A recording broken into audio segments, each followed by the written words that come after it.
Good morning, guys. It's great to see you today. It's Monday morning. My name is Dr. Robb, the Addiction Doctor. This is the Recovery Channel Podcast.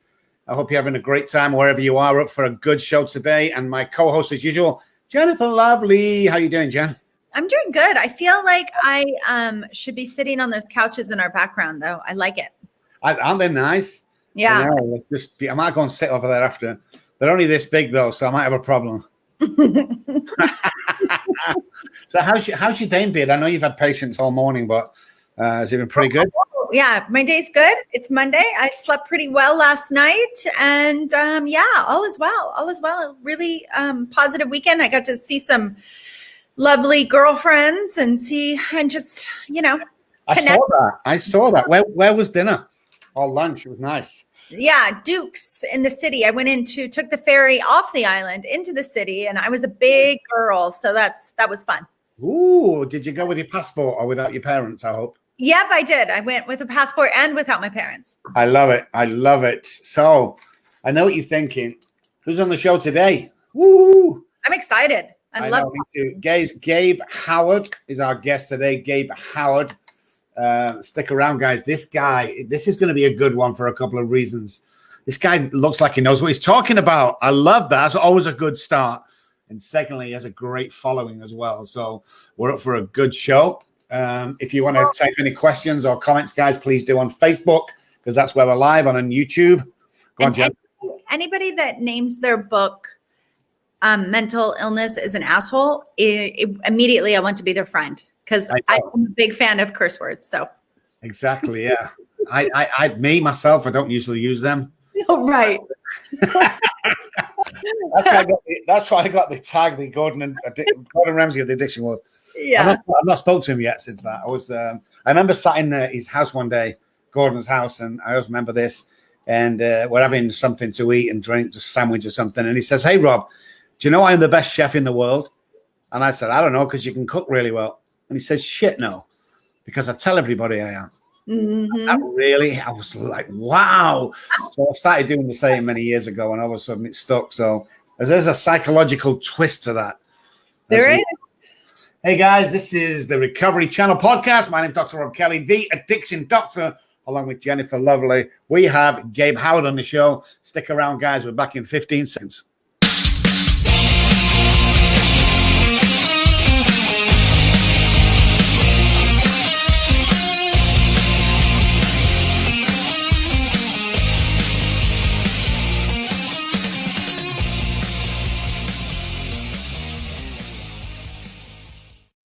Hey, good morning, guys. If you just joined us, this is the Recovery Channel Podcast.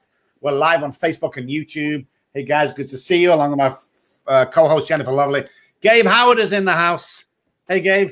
Hey, how you guys doing? I am super excited to be here. So much so that I'm yelling, like I just blew out like everybody's eardrums. We like yelling. This is the Recovery Channel Podcast. We're number one. We're the best. We are the business. But you got to shout to say that. Otherwise, people just don't listen to you when you're like, nobody listens unless you're yelling. Exactly. Yeah. And that was invented by my first wife. Thank you. Compliments to her.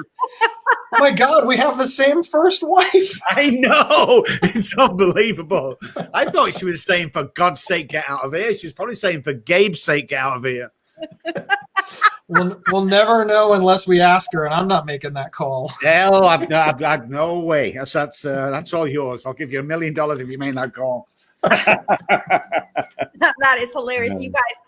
And it sounds like we all have something in common, because it was the same for my first husband. So there we go. First husbands and first wives, I think it's like a trial run we get. It doesn't have to be perfect, It's not going to last long. It's a bit like a mint in your mouth. At first, it's really cool. After a bit, it's like, oh, God, I need to get another flavor. That's awesome. Oh, wow. We're going to get some good comments on that one, I'm sure. So Gabe, there's so many ways areas that I want to take this conversation. But first, give me 5 pivotal moments in your life. 5? Oh, wow. The first wife is one. Geez, I mean, I'm 43 years old. I think probably this is going to be tough, and I'm going to forget things, right? And I know you guys do this on purpose, but so I was adopted at 2.5 by my father. So he's not my biological father; he's just my real father. So I think that would be the first one, right? I mean, obviously, like getting a real dad from having, you know, the deadbeat who impregnated my mother. That's pretty significant. And so, you know, we got to move on from there. And I'm just going to count like the whole family in there. You know, I'm not going to mention like my brother and sister because I don't want to waste them. The next one would probably be graduating high school, just because it was so. I dropped out of high school. Then my grandparents brought me back, so I was delayed a year. It was very, very difficult for me to get through school. So graduating high school was definitely a very, very pivotal moment. The next one that I'm going to go with is like getting my big job. I bought my first house at 20 years old. Wow. I was money wise, I was doing really, really well. And I don't put that in there because it gave me money. I want to be clear to everybody. I put that in there because it gave me health insurance, which gets me to my next pivotal moment of being diagnosed with bipolar disorder. Mm-hmm. And because I had that job, and because I had those resources, and because I had that money, and because I had achieved that success, I was able to get the resources that I needed to fight bipolar disorder. So the whole bipolar diagnosis was definitely number 4. And number 5 would have to be meeting my third wife, because that's the one that worked, right? That's when I got my shit together. That's when my life really started on the track that I was clearly in control of it. There's so many other things that could add to the list there, but if I kind of follow like that along, it sort of gets me where I am today. So I'm going to go with that theme. I love that. Absolutely. Take me back to talk about the bipolar. How did you know, first of all, to contact a doctor? What were the signs with you, and how long did it take before you went, shit, there's something wrong here? So I never went, shit, there's something wrong here. I thought I was fine. I can't be more clear on that. I woke up in a psychiatric hospital in the ward behind the locked doors, everything that you can imagine that goes beyond that. And I was still pretty sure that this was all like wrong.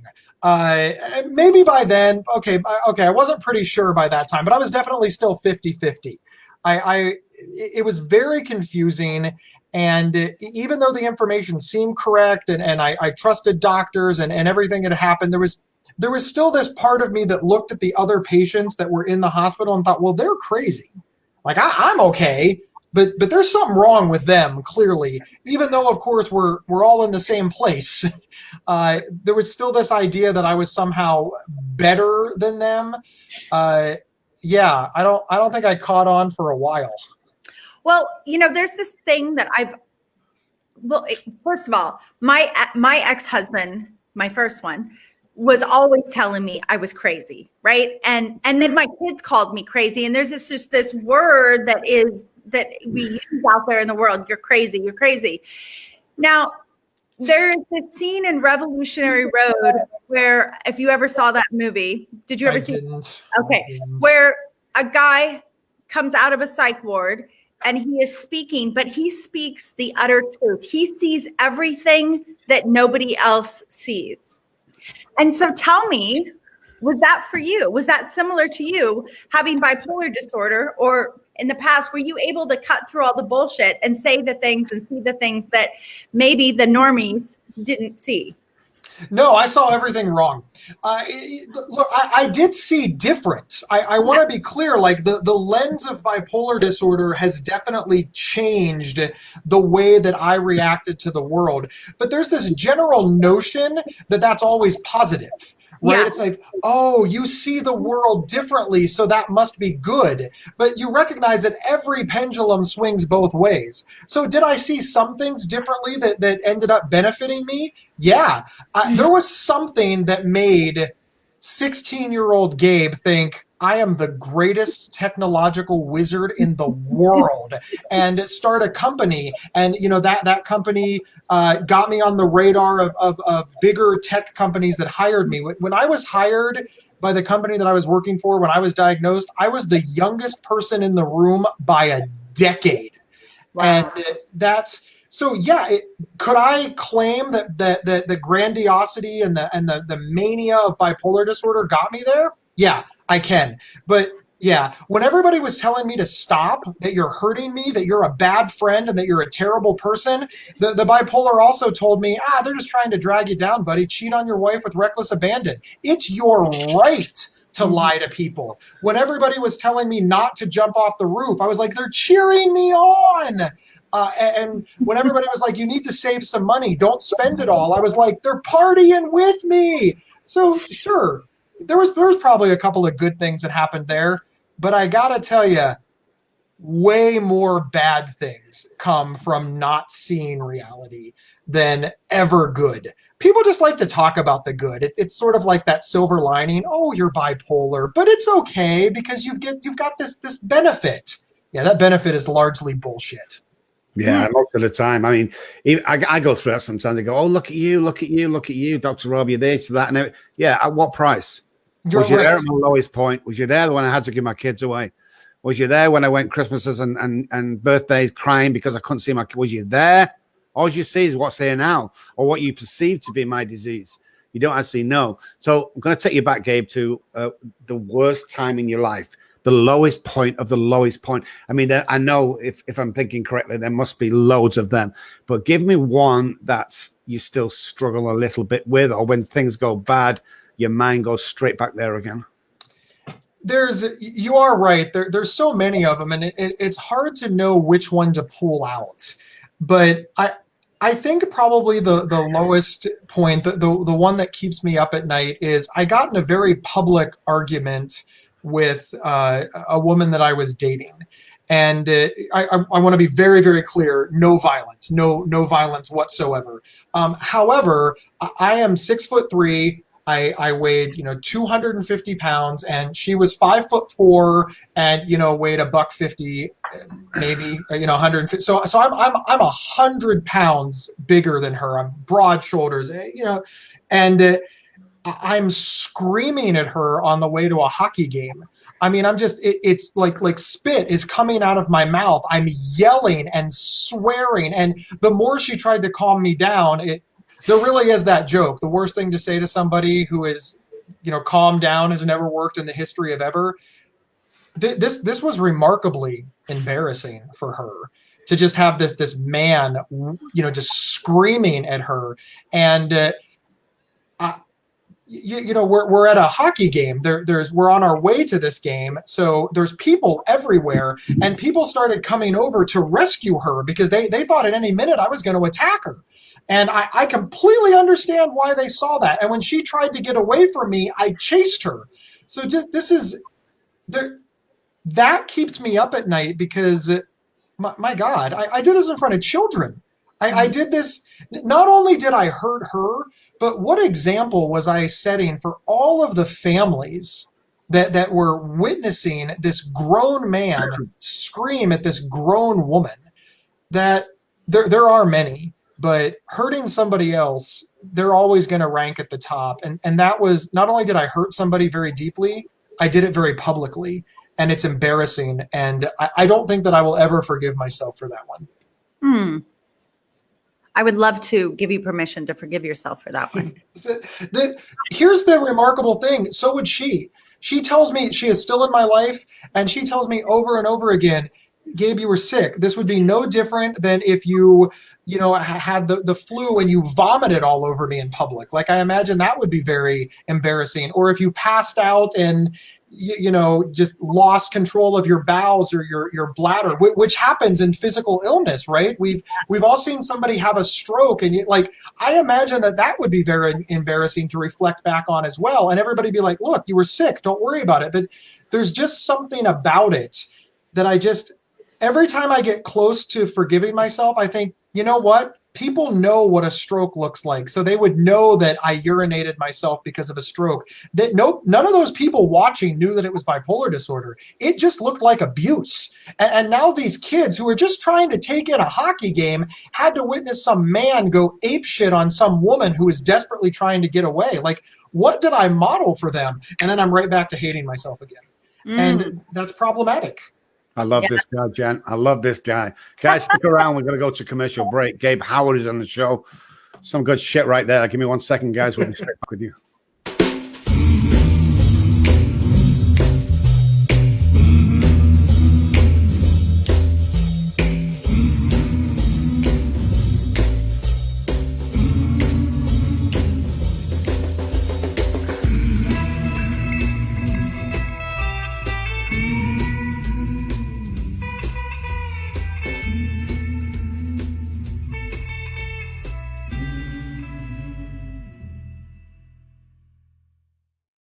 Welcome back, guys. This is the Recovery Channel podcast. We have Gabe Howard on the show. My name is Dr. Robb Kelly. I'm the addiction doctor, and Jennifer Lovely, our co-host as usual. Fascinating so far, Gabe. Fascinating. And the depth and the way you speak about it all makes sense. I mean, that horrible, situation you just talked about, the hockey game. God, you took me right back to some of my, times when I used to do that. So we've gone from the worst time. Talk to me about the best time in your life so far. What was that look like? There's, once again, like with everything, depending on my mood, there's probably a couple of different answers to this. But I'm sort of going to base the answer on maybe like a proud moment. I married my high school sweetheart, and that turned out horrifically. I would be willing to wager that she's still mad at me all these years later. And in fact, we're from a small town, so I know that she is. And then I got married again, and that marriage also crumbled. Then I was engaged and getting ready to move in with a woman, and that one crumbled.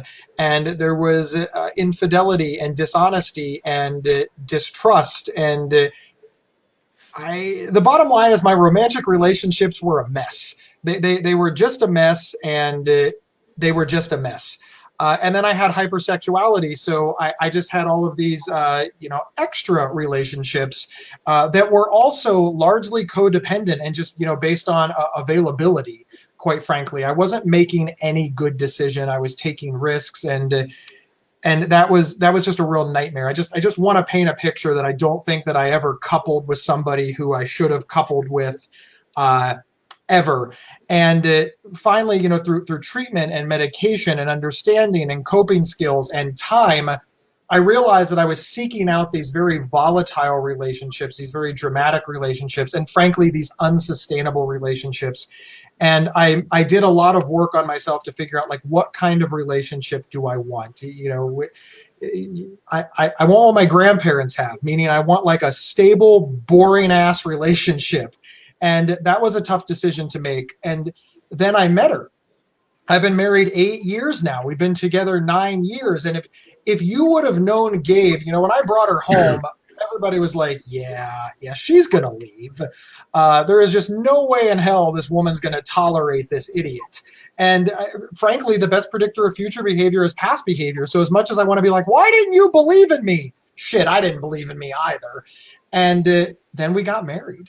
And of course, we haven't lived happily ever after. We fight all the time. Nobody still knows what's for dinner. And, there's obviously issues that come up, but they're handled so maturely. And people that look at our lives are just like, wow, can you believe Gabe became this boring married guy? And I'm proud of myself for becoming this boring married guy. It's what I always wanted. I just couldn't achieve it because I just self-sabotaged the whole time. So that's probably my proudest moment, was getting a stable, reasonable person to see me as a stable, reasonable person, marry me, and then hold that together for 8 years and counting. Yeah, I can totally relate to that, actually. And people are always still looking for that excitement in us, right? Because we always provided it. Yeah. One of the things that I'm really aware of is that in the coaching world in the work that I do, and the work that Dr. Robb does, and the work probably, frankly, that you do, is people want to be, what we're doing is witnessing them. We're allowing them to be seen. And one of the things that's missing, and whether it be mental health or even, you can put addiction in there as well, or any mental fracture that you want to call it, is they want to be witnessed. They want to be seen. So having a book called Mental Illness, how do you help? Yes. How do you help them be seen? So first and foremost, I like what you said there. I have this phrase that I love. It's called alone in a crowded room. People are like, Gabe, you were surrounded by everybody. You never stayed home. You found people constantly. You fell asleep lying next to a whole bunch of strangers. Like how, what do you mean you were lonely?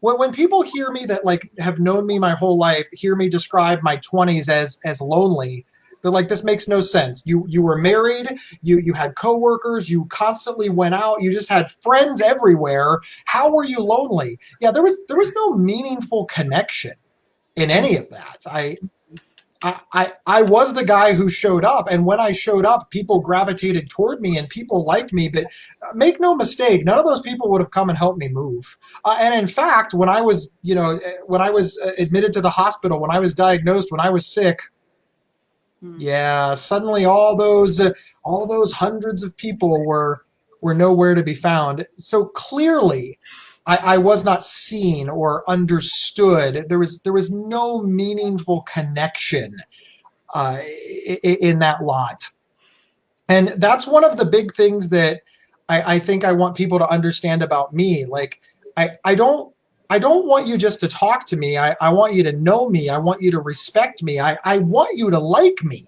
And I'll take pretty much like any of those things, right? Like you don't have to like me, but please respect me. Like that's really important, right? Like you don't have to agree with me, but please think that I am valuable as a person, or try to understand where I'm coming from. And I think a lot of people with mental illness, not only do they think that people don't understand them, they recognize that people aren't even trying. So many people will just say things like, mental illness is fake, or, oh, what bullshit are you selling? Or, ugh, emo, he's so lazy. And that just stymies people from seeking help or having any meaningful discussion to getting to the next steps, right? If your family sees you as lazy, you're not going to sit them down and say, hey, I don't know how to be not lazy. You're going to hide it from them because you don't want to be judged. And as it turns out, that laziness is not laziness at all. It's clinical depression or bipolar disorder or schizophrenia or just whatever. But you never move off of that because you're just all alone, knowing that people don't respect you. And now you're cut off. And that's a dangerous place to be. Let me ask you something, because I saw a picture of you. I don't know when it was, but you were kind of weighing in over 500 pounds, probably about 550 if I'm going to guess. About 550. First, two-part question. First of all, did your bipolar play into that? And secondly, how did you lose all that weight? So the answer to the first question is, yeah, absolutely bipolar disorder played into it, just unequivocally. Coping skills are coping skills are coping skills. And I think society now understands the concept of co-occurring disorders or comorbid disorders. That's where somebody with mental illness self-medicates. And I'm just saying self-medicate. I'm not putting in parentheses because I don't believe in it, but I just want everybody to understand, like, that's the term, self-medicate. People with severe and persistent mental illness or trauma self-medicate with drugs and alcohol. Like we're starting to get that concept. Like, what drives alcoholism? What drives addiction? And it's the idea of numbing the pain of trying to get through our mental illness or trauma. So just pull out drugs and alcohol and put in food. Trying to numb the pain with something is the concept there. It's not the thing, it's the act. And in my case, My family loves food. We celebrate everything with food. Holidays, birthday parties, celebrations. Even my father was a truck driver, so he was only home 3 nights a week. And out of those 3 nights a week, maybe only a couple of those nights could dad have dinner with us because of his work schedule. So even when dad could have dinner with us, mom would make a more elaborate meal. This is a dad meal. We got like fish sticks and macaroni and cheese, but when dad was there, we got like turkey and mashed potatoes.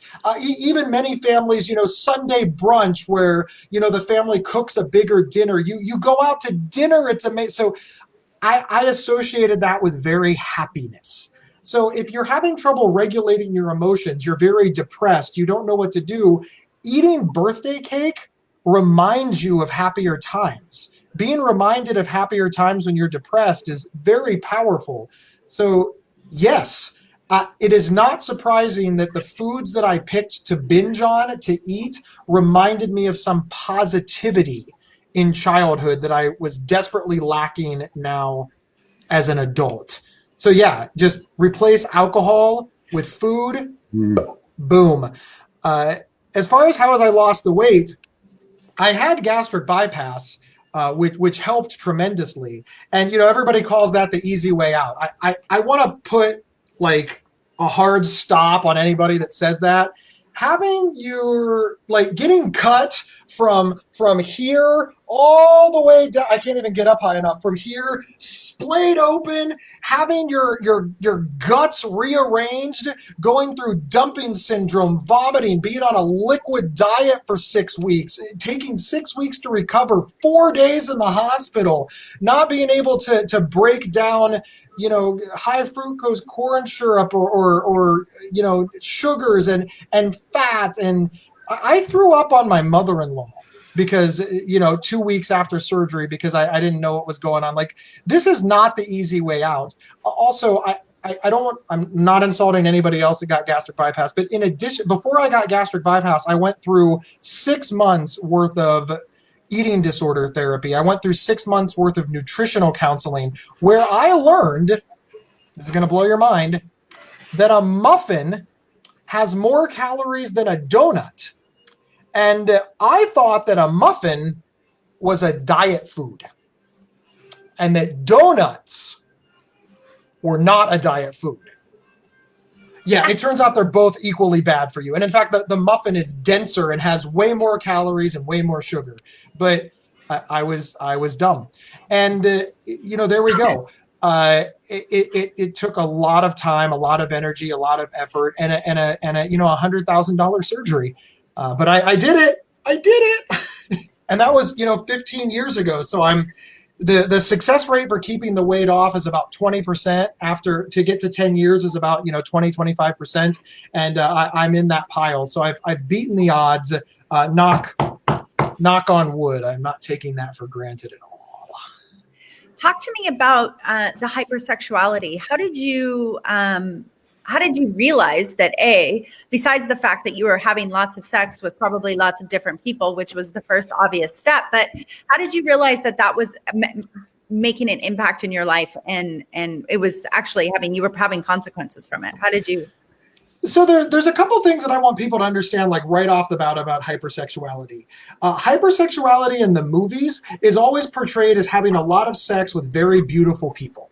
And it's always like hot, beautiful, like hot tubs and showers and pools and all the men have 6-packs and are glistening and all the women are just beautiful makeup that for some reason the shower doesn't mess up, just walking around in high heels. Just that is just bullshit. Get that idea out of your mind.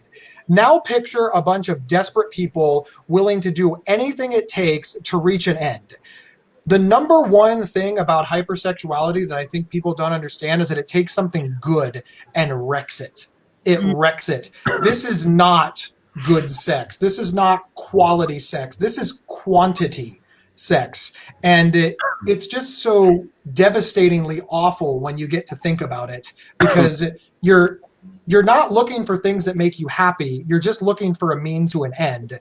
And 9 times out of 10, the person that you are having sex with feels the exact same way. they're just desperate to check this off their list as well. So you basically got two disconnected people who are having sex not to enjoy the sex, but just to complete an act so they can check it off their list. And also, during hypersexuality, even when you're having sex, your mind is like, okay, who's the next sex? Like, where am I going to? So you're not even in the moment. You're literally having sex right now, and all you can think about is, well, shit, once this is over, what am I going to do? How is this going to work? Like, well, now she's off the list clearly, so who's next? That's just so mind-numbingly awful to think about. And then the final piece that I want to let people know is, for some reason, when it comes to hypersexuality, people don't understand that hypersexuality includes masturbation. And this is just the most depressing thing ever. This just chronic self-stimulation all alone by yourself. It's like people are like, oh, you're having a lot of sex. That's awesome. No, I'm sitting at home alone in front of a TV or a computer or whatever, just so desperately alone over and over and over. It's not pleasurable in even the slightest. It's just a compulsion. It's an addiction. It's not like you even get both. Well, but you have like quantity sex and you have quality. No, the hypersexuality overrules quality. The quality is now gone. It's nothing but awful. Frankly, once you get over it, you got to start looking back and you think, wow, I was not even like good at it. Like talk about like I was selfish. It was all about me. It's just people tend to think about it as normal sex that you have more often. It's not. Yeah. It's not. It's like eating birthday cake off the ground that's been stepped on. Just because there's an unlimited amount doesn't make it good. It's awful, and it ruins it. It's like an alcoholic, you know. As soon as he's halfway down one bottle, he's thinking about the next bottle. Exactly. It's crazy. It's guys, never enough. This is Recovery Channel Podcast, guys. We have Gabe Howard on the show. Hang around. We've got some more questions for Gabe.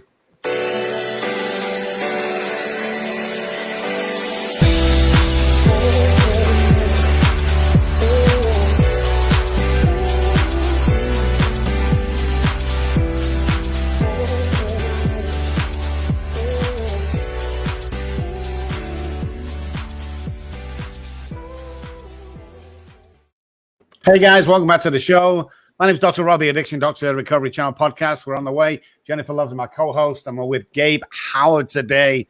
Thank you for joining us, Gabe. If you've missed the show so far, this has been an awesome one. Stick around for the next 15 minutes. You're going to really enjoy. Gabe, let's talk about suicide. How many attempts? How many thought patterns? How down was you? I mean, let's talk about that for a second. I thought about suicide as far back as I can remember, and people challenged me on this. They're like, well, when you were 10 years old, you thought about suicide? Yeah. And then they're like, well, wait a minute. When you were 5 years old, you thought about suicide. And I'm like, listen, I thought about suicide every single day for as far back as I can conceivably remember as a child. And for some reason, they get like belligerent and stubborn at this point. And they're like, so even when you were happy, you thought about suicide? Yes. I thought today is the day that I'm not going to kill myself. It was ever present in my life forever. And here's the thing about something being ever present in your life. You think it is normal. I thought that everybody thought about suicide every day. When I looked at my peers, my parents, my grandparents, coworkers, just whatever age I was, when I looked around the room, I thought, hey, all of them are weighing the pros and cons of life or death too. And what I thought was since I knew that the majority of people weren't dying by suicide, I thought, well, people are just better at it than me. They're better at life. They're happier. They've figured it out. They've got the secret. They're just, I'm garbage and they're good. And that's why I want to kill myself, because after all, I have ascertained that I am worthless, and it's self-corrective in the universe. My mind is telling me, dude, you shouldn't be here. Do something about it. And nobody challenged this. No, but I was 25 years old, woke up in a psychiatric hospital, and I was like, what the hell just happened? And the night before, somebody told me that wanting to kill yourself was not normal. And I called her a liar. In fact, I looked at her like she was nuts. And I don't even know what happened. My entire world got, flipped, turned upside down, to quote Will Smith. That's what it was. I had no attempts, as in I never, tried and got medical treatment to survive. The nice thing about bipolar disorder, and I'm making nice in air quotes for a moment, but the nice thing about bipolar disorder, it's very cyclical. So through, it's very spectrumy, it's very cyclical. So doing absolutely nothing will cause a cycle. This worked to my advantage, number one. So I'd get really, really depressed. I'd have a plan. I'd be ready to do it. And the illness would just naturally move. That was number one thing. Number two thing, I have good parents. They didn't let me, as a teenager, as some of this was, I don't want to say the worst, but different. They wouldn't let me just sit in my room for weeks at a time. Even depressed, they would drag me to the dinner table. They would check on me. They would be involved in my life. And I did have a lot of people around. For better or for worse, they were around. So this provided some sort of external stimulation, not to make me not want to do it, but not to give me the opportunity. And big asterisk right there. I think that's why I never did it. I honestly, I don't know. That's like my best guess as to why I never had an attempt. But I got really, really close, and that's when I was taken to the hospital. I was admitted for suicidality. I was ultimately diagnosed with bipolar disorder, and that's story begins there, doesn't it? It does. And tell me something. Addiction is the only self-diagnosing brain disease, if you will, that they get to decide if they're an alcoholic or not, right? Or I am this or I'm not. But in the right conditions, the addicted brain will come out and it'll get triggered, and then there we go down the joyful ride of addiction. Is bipolar disorder or mental illness similar? Are you born with the brain that way, and under the right conditions it will come out, or is it just this way and you're on the roller coaster ride? So isn't this is a fascinating social conversation, right? It is. For example, let's say that tomorrow I check into a hotel and I trash it. I trash the hotel. I set the bed on fire. I'm going to get arrested, and vandalism, just all kinds of charges are going to happen to me. Yet, if on the exact same night in the exact same place, the local rock band, not even local, let's go, the rock band who happens to be touring in my city trashes an entire floor. I mean, they just wipe out all the rooms on the top floor. Like 18 beds are on fire. It's a mess. The headlines are, Rolling Stones threw a great party. Like, well, I destroyed one little room on the third floor. They destroyed the top floor. They're popular. I'm garbage. Why? And that's, of course, because of social perception. We see it play out in our elections. Our children call somebody a name. It's horrible. Our president calls somebody a name. He's a savvy politician fighting for the American way. Look, if you're calling strangers names, that's bad. That's bullying. But we don't have this general agreement on that. We have decided that when some people do it, it's okay, and when some people do it, it's not. This makes it difficult, extraordinarily difficult to answer that question. Because the reality is if I were rich, I'd be eccentric. If I were poor, I'd be a criminal. And if I were middle class, I'd be diagnosed with bipolar disorder. There's no definitive test. You are close as far as the science is concerned, which is some people have the gene, for lack of a better term, for like post-traumatic stress disorder. But since they never have trauma, they never go to war, they never get robbed, they never get in a car accident, it's never triggered, and they live a happy life. Other people are extraordinarily resilient, but again, because nothing happens to them, they never have to prove that resiliency. I do not have post-traumatic stress disorder. I might go to war and be fine. I might go to war and have PTSD for the rest of my life. We won't know until Gabe is in a war zone. But I don't want to find out. I want to be very, very clear. We don't know why some people can handle it and other people can't. But the science is leaning toward some people will have the gene for depression, bipolar disorder, and it will just never manifest itself in a meaningful way. But some of that is going to be dependent on their circumstances. Again, Mick Jagger is allowed to destroy hotel rooms and nobody cares. Gabe Howard is not. And that's the state of the society right now. It's, first of all, we don't know enough about bipolar. We don't know enough about even clinical depression, going back to the 60s. We don't know enough about it, and it's going to be years and years and years before. The only thing we do know is, like Jen says, alcoholism, not addiction, is the only self-diagnosis in the world, because when you put alcohol in your body, something happens to my brain that doesn't happen to yours. So that's the only thing we know. The other stuff, we can't trace back hereditary stuff because, 2-3 generations ago, mum was just a bit crazy and stuck her in a psych ward. They didn't have actually a name for it until they researched it. And then once you find out and put a label on it, what causes that? Well, little Johnny had this and he come out with this, but his brother Billy had the same thing. So there's so many different ways we can go with this. I don't think, not in my lifetime anyway, are we going to find out, A, what causes it, B, what's different in my brain, even though it is hereditary, and how come my brother hasn't got it, even though it can skip a generation. So tell me, what is the best moment of your life? Absolute best, above marriage, above meeting a girl, above everything else, where you stand today. What makes Gabe happy today? Oh, like the what makes me happy today or the best moment of my life? I mean, that's those are two very different questions, aren't they? These are hard because whatever one I pick, I'm going to get like an angry email. Sometimes there's these moments, and they're just completely unplanned. They're not what you would think they were. I used to be a fundraiser, and I worked for a national charity, and it was my job to throw the holiday party. And I threw the holiday party, and it was fantastic. Just so you know, the holiday party was fantastic.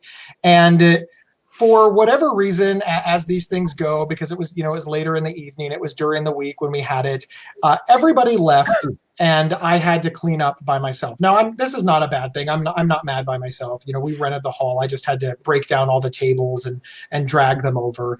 And so just picture this hall. It's decorated. It just had 150 people in it. It's 10 o'clock at night on a Wednesday. It's the Christmas season. It's snowing outside, and there's these giant windows.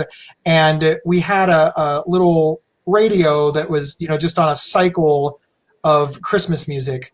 And I'm completely alone in this building. It's my job to put the key in the drop box when I'm done. And I've been carrying tables. And I sit down on the last chair, and I have a bottle of water because, tables are heavy. And Have Yourself a Merry Little Christmas is playing. The Christmas tree is still lit. The other light is still lit. I look out the window, and it's snowing. I'm all completely alone. This song is playing. And I actually think, the world's not so bad. It's just quiet. And I just sat there for a couple of minutes, and this happened 10 years ago. I don't know what it was about that moment. I don't know if it was the satisfaction of a job well done, the snow, the Christmas lights, the quiet, the moment of reflection on everything that I had achieved, all of the people who were like, "Oh, Gabe, we'll see you next year. We love you through the night." Or hell, if that song is just haunting to me. That was just a really good moment. And it's not, like you said, it's not children being born. It's not marriage. It's not a party. It's not an award. It's not buying a house. It's not winning the lottery. It's a damn Christmas song after they made me break down 30 tables all by myself, and I was exhausted.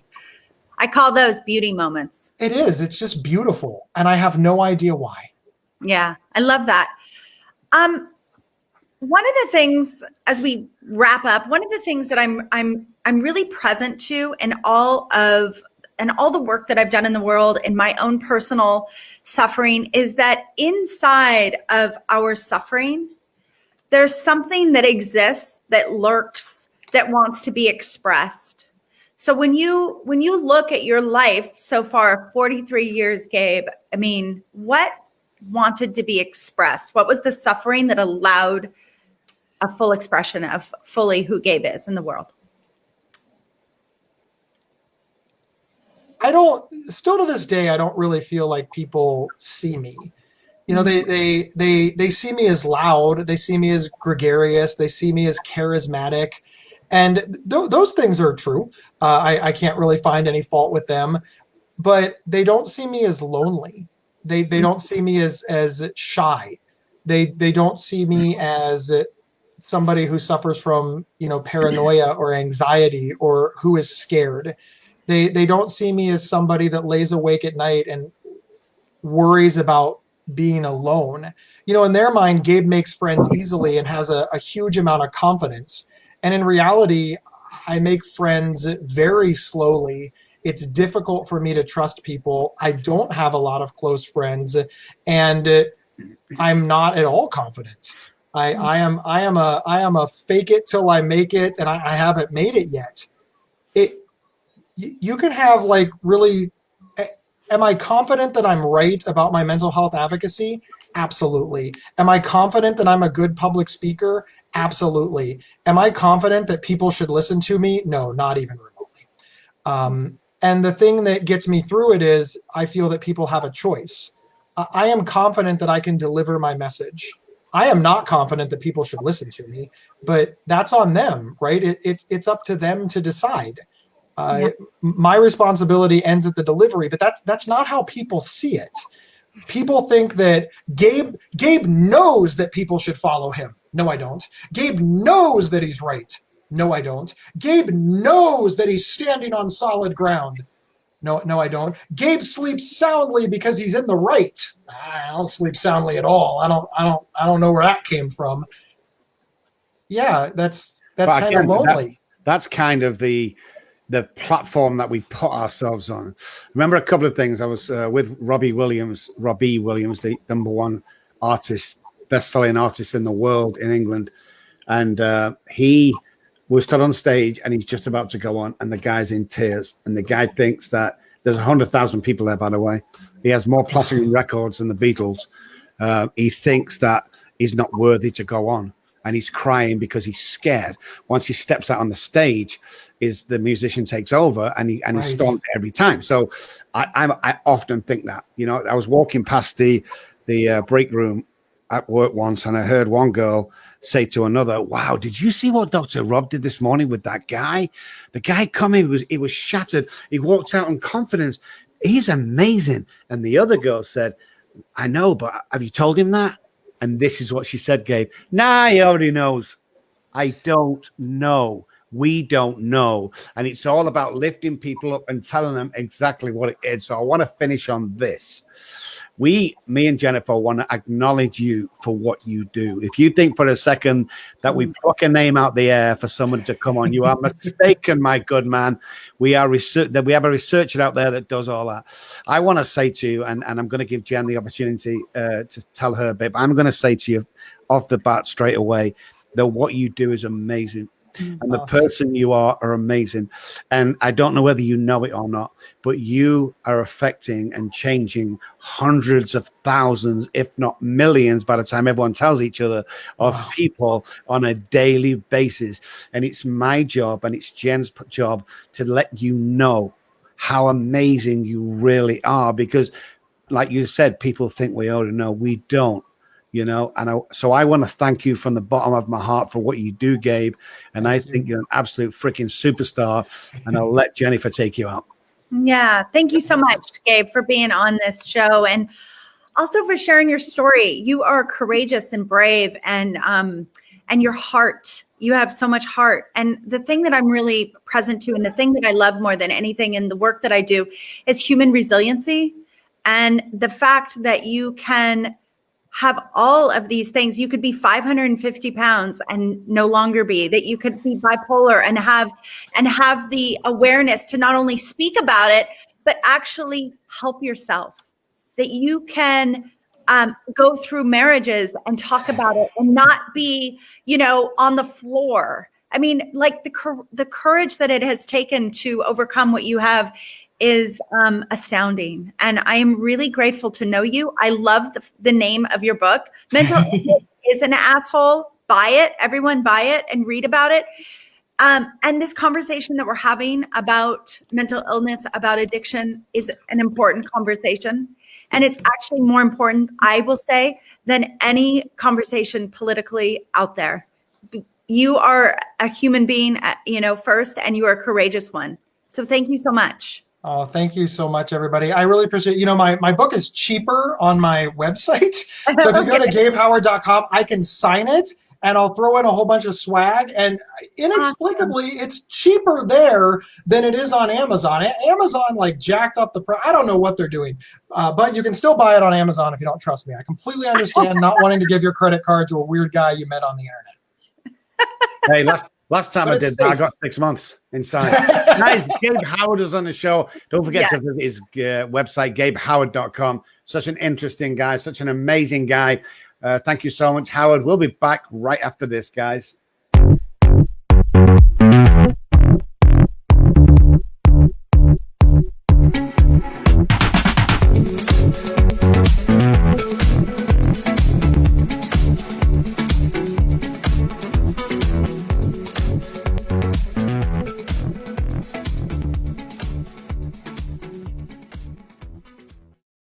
Hey guys, welcome back to the show. This is the Recovery Channel Podcast. If you've just joined us, where the hell were you? Yeah. You missed a great guest. You missed a great show as usual. But hey, awesome guy, Jen. That was amazing. His story is amazing. I really, really enjoyed listening to his life story. I mean, as I do everybody, but it's fascinating how people, what they can overcome. It is, yeah. And the other thing as well, what I loved what he brought up is that not knowing, and everyone thinks that you do this and everyone thinks that you have an amazing life. What some person said to me was, God, your life is amazing and you're always happy. And my reply was, follow me home. Yes. See what it's like in a daily life of Robb Kelly. It's like, it's no different to yours, only I'm more miserable. I get more down. And some days I can't get out of bed because I'm so depressed, but people think we're all superstars and our life, we got our shit together. And it's like, let me tell you a secret, guys. From the people I've worked with, and the people that Jen's worked with, rich or poor, black or white, nobody's got a freaking perfect life. Everyone's got their demons, and people forget that. They do. And our work as human beings is to understand our demons and work with them, right? We're not going to extricate. It's like, what wolf are we going to feed today? Exactly. I love that. Yeah. I love that. Yeah. Don't forget, guys, recovermecoaching.com is the place to be. And just on a side note, if you come over and join either myself, robkelly.com or jenniferlovely.com, you can start with us individually, but you'll always end up on the Recover Me coaching because it's so affordable and you'll get so much out of it. And we're changing the world. None of 1940s and 50s bullshit from textbooks. We're talking about 2020, 2021, 22, 23. Where do you want to be in the next 5 years? Where do you want to be in the next year? Hey, where do you want to be next month? This is life-changing on a daily basis. So, guys, I want to thank you for joining us. As usual, the Recovery Channel podcast is live on Facebook and live on YouTube. And we have a new producer. We have a new Juliet, her name is. She's going to be doing some amazing things. It's going to be all the platforms. And she's just an amazing person. So watch out. As from next week, our new producer is going to be awesome. And we're going places. So for me, guys, I'll say thank you and I'll see you next time. Yes, thank you so much. We'll see you next time. Bye. Bye, guys.